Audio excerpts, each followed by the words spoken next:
Hello YouTube friends, it's been a while since my last review, so I decided to talk to you about a lens made by Panasonic and Leica, the Summilux DG25mm f1.4. This lens, mounted on a micro four thirds body, delivers an effective focal length of 50mm.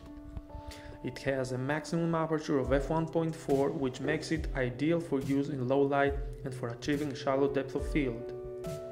It only weighs 200 grams and costs around 500 euros. Now I am going to share with you two photos I took with the lens mounted on my Panasonic Lumix G6. In the first picture I used an aperture of f1.4. This might seem very shallow depth of field, but you should not forget that in full frame terms it is only an f2.8. The reason for that is because the 4/3 sensor format is equivalent to a 2 crop factor when compared to a 35mm film camera. This means a greater depth of field for the same equivalent field of view and f-stop when compared with full-frame cameras. However, in the photo I shot, the subject stands out from the background very effectively and is rather sharp.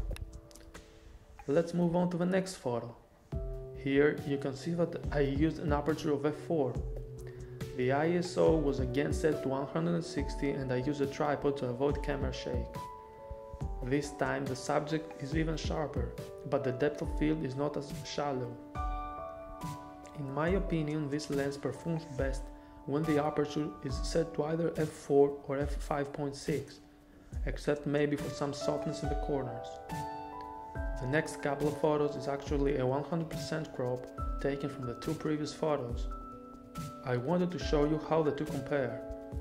It is very obvious that f4 gives much sharper results and more detail than f1.4. Take a closer look at the writing on the lens.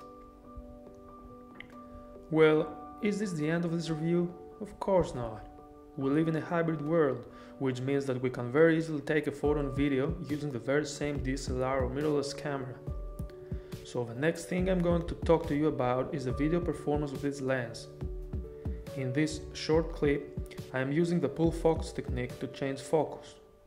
I am in AFS mode and I use the touch screen of my Panasonic Lumix G6 to achieve this. It is not blazing fast, but it is rather effective. Autofocus is good only for static objects and I would not use it to continuously track a moving subject.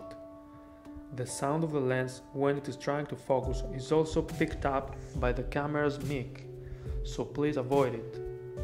Unless of course you use an external audio recorder. In the next clip I am using manual focus, which by the way is very smooth and very effective. You just need some time to get used to it. In both clips, however, I must say that bokeh is very nice and manual focus extremely useful and easy to operate. To sum up, let's see the pros and cons of the lens. Well, is it worth spending 500 euros for this lens? I think it is. However, there is an alternative solution for those in a tight budget. That is the Panasonic 20mm f1.7 compact lens, which costs around 360 euros. Thanks for watching. Don't forget to rate, comment, subscribe. See you when I see you.